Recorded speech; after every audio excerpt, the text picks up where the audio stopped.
So you're a fashion designer and you've sent out your CV and you've heard back from the company that you've been dying to work with, and now it's time for the dreaded interview.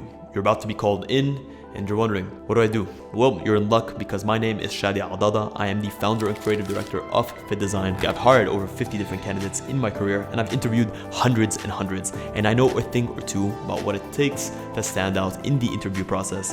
What you have to understand is what you do, who you are, is much more important than what you tell people that you do or who you are. The interview is an opportunity for me as an employer to effectively see, are we going to get along?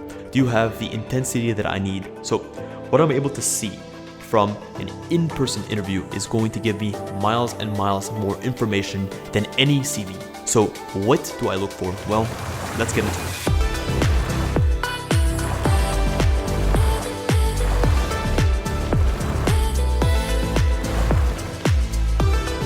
There are 6 key things that you need to understand before we get into the specifics.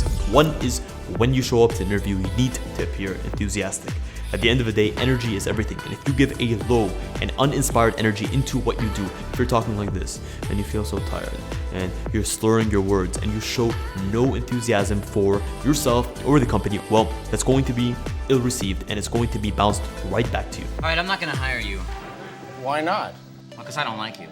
I mean, I'm getting this kind of weird vibe from you, you know? And number 2, I'd like to see someone who is up to date with media and understands the space. At the end of the day, fashion is an art. Fashion is trends. Fashion is an understanding of the socio-political, economic status of the world. And someone who is living in a box doesn't give me any confidence that they're going to be able to design and create clothing that people will love to buy. Focus on the job responsibilities rather than just the titles. By understanding the job responsibilities, you understand what your employer is looking from you or looking out of you. When you look at the job title, this is a vague term. Sure, you could be called in to be a fashion designer, but what are the responsibilities? Are you able to fulfill these responsibilities? Number 4 is research the company that you're interviewing for thoroughly before showing up to the interview. I cannot tell you how many times that I have switched off completely in an interview process where I've had a positive candidate and I asked them, what do you know about Fittdesign? And they tell me, I'm not really sure, didn't get the time. Immediately, this shows me a lack of respect, and I'm unwilling to invest my time or my effort into anyone that is unwilling to do the same for me. Imagine this, imagine an employer that takes their job seriously, and then you show up and you tell them, I haven't researched anything about you. So why are you applying for this role? Are you not interested in what we're doing specifically here, or are you just looking to fill your time? Number 5, convey your interest in being challenged. I hate to see people that are just so comfortable being in their comfort zone, because what this shows me is that there will come a point where I can no longer push you forward. And if my company and my team are ever changing and my vision is ever changing, then I expect the same for you. I expect the same enthusiasm, the same need to grow, to be challenged, to be put in hardships and difficulties, because it is on the other side of those difficult conversations, of those difficult experiences, that you grow and you learn and you get better and you find more fulfillment for what you do on a day-to-day basis. 6, prove that you are a team player and someone who embraces change. My company has gone from just me in my dorm room to me with 1 employee to me with 25 employees in the span of 6 or 5 different years. Employees who are resistant to change tell me that when the company changes, I'm going to have to leave you behind. Being able and willing to take on new responsibilities, to drop old responsibilities when the time arises, is a necessary function, especially in a smaller team. Be willing to show that you're willing to be a team player, that you're willing to pick up the slack when someone else needs it, that you're willing to be there for your team in all scenarios, and you're willing to give and take, because this world is all about the cooperations that we have. If you expect to be a solo player, you're never going to get far. I know this because I'm personally someone who has always wanted to work alone, but I've understood that the world does not function on your own. So now let's get into the interview tips. First and foremost, do your homework. If you're applying to become part of a fashion design agency, make sure that you've done your research. You understand what services they offer, understand what market or what niche they target. If you're looking to work with a brand directly, take a moment, visit their website, maybe go down to their store. When someone asks you about the brand, asks you what you like about the brand, what you believe in the brand, what you think should be changed about the brand, you will have the background knowledge in order to emphasize that you've taken an interest, that you're here because you want to be, not because the interview came up and you had nothing else to do. Number 2 is dress the part. You're a fashion designer, goddammit, act like it. As a fashion designer, I understand the importance of crafting my own style, my own outfit. Not only am I going to be designing these outfits, but I should also live what I preach. So if you have a specific sensibility or a specific kind of style that you want to go for, whether you're interviewing for Paul Ralph Lauren or whether you're interviewing for Zara or The Gap, you should take advantage and give yourself a time to shine and to show your fashion sense through how you act, not only how you design. Make sure to arrive 10 minutes early. Think of the negative scenario or the negative experience or impression that it sets to your employer when you show up late to an interview. And I get it, things happen, traffic occurs, mistakes happen. Give yourself enough of a buffer time in order to allow for those mistakes. Also, to collect your thoughts, to be able to sit down, maybe grab a drink of water, maybe converse with some of the staff at the office, to allow you to soak everything in and to make sure that you walk into the interview ready and mentally prepared. You also need to confidently greet your interviewer. Understand that this is also a nervous scenario or a nervous interaction for your interviewer. Make sure to smile, make sure to have a firm handshake, make sure to move slowly, be focused on the interviewer, have a great first impression because first impressions matter and they last. Make sure to break the ice, make sure to build rapport. I typically like to ask any person that I'm interviewing how their day was or where they're coming from. Try to get a little bit of a background because I understand that tensions can be high, that people are nervous. So it's always refreshing when I see someone that is trying to do the same for me. This shows a high level of social acuity. At the end of the day, the employer would love to employ you and you would love to get the opportunity. It's a win-win scenario.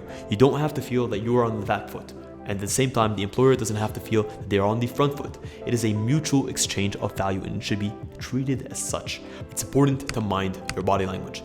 Don't be immensely slouched over. Don't be super laid back. Be attentive. Keep both your feet flat on the floor. Don't be fidgeting too much with your hands. Don't be blinking, looking away, looking at your phone. Keep your body language consistent, professional. Your tonality should be clear, articulate. You shouldn't be talking too fast. You shouldn't be talking too slow. You should have a nice pitch and resonance. When you speak, you need to be concise and you need to be professional. As part of the interview, you will be asked questions. Some of the most commonly asked questions that I typically like to ask are things like, do you sing? Do I sing? Yeah. What brought you here today? Why are you looking to leave your current job? What are your biggest strengths and your biggest weaknesses?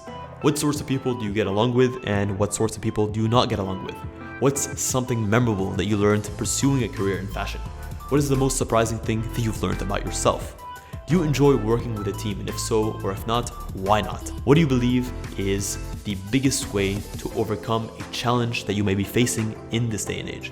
What is important to you about a role that you're looking to get into, and how would you like to be led by your team, and how would you like to lead your team effectively?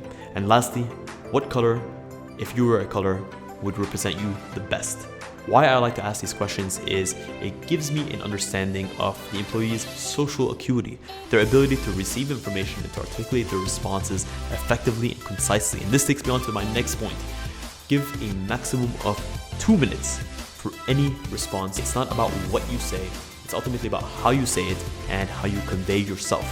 Going into long, rambling charades, saying the same things over and over without any sort of finiteness to it, shows that you are unsocially aware and unable to collect your thoughts and to put them in a clear and concise way. Take a moment, get the interviewer into your world. Show them how you think about design challenges, how you think about color, about silhouettes, about fabrics. They're going to ask you specific questions. Your employer wants to know, why did you create what you're creating? Your work works on you more than you work on your work. So if I can see that your work has made an impact on who you are as a person and that you've taken the time, the effort to really go through the weeds, the details, to create something that you truly believe in, it's going to resonate in how you sell me your product, how you sell me your work. And I'm going to be very, very thankful and proud to see that in person. Come prepared with questions. In a weird switch of events, you should also have some questions prepared to ask your potential employer about what it's like to work at your office or what a daily routine looks like. You should be willing to ask these questions because it shows an inquisitive mind that actually cares about the detail of the places that they work in. Feel free to bounce off of what is being said. So your employer might say, oh, our daily routine is we meet in the morning and we typically go into design reviews right after that. You might say, oh, do you notice any benefits from meeting in the morning as opposed to in the middle of the day or at the end of the day? Asking these inquisitive questions allows you to demonstrate two things. One, it shows your ability to listen and to take in raw information, but also it shows that you're willing to challenge in a respectful and clear way something that might have been said that you may or may not agree with. Lastly, the closing. When you're done, confidently stand up slowly, shake your interviewer's hands, thank them for their time, tell them that you will be awaiting their response, and ask them potentially what are the next steps so that you know what to expect. And also feel free to make it clear one more time why you believe you would be a phenomenal candidate for this position. You might say, thank you so much for your time. I'm so interested in working with you. I really believe in the future of what you're doing here. Sustainability is a huge part of where fashion is heading, and I'd love to be a part of that ride. At the same time, when you leave, potentially after 12 hours or 24 hours, feel free to leave a follow-up email. You might tell the interviewer, thank you so much. It was a pleasure to meet you. I really appreciated when you said X, Y, Z. I can't wait to hear back from you. I cannot tell you how many times I've literally given people interviews and job offers based off of that. Their willingness to follow up and to be decent human beings that have a genuine interest in what I'm doing. Guys, you might be concerned, or you might think, if everyone's doing this, what are the advantages that I receive? Well, number one, if you're watching this video, then you're already at the 1% of the population. You're someone who cares about the first impression that you make, and you are interested in improving yourself. And believe me, that is a rare quality. So congratulations on being that kind of person. Now, take this advice and use it in the world and let me know what results you get out of it. Guys, thank you so much for tuning in to this amazing episode of Fittdesign TV. I thank you from the very bottom of my heart for tuning in every single week and giving us, my team, and me the opportunity to create this content for you. Until next time, guys, stay awesome.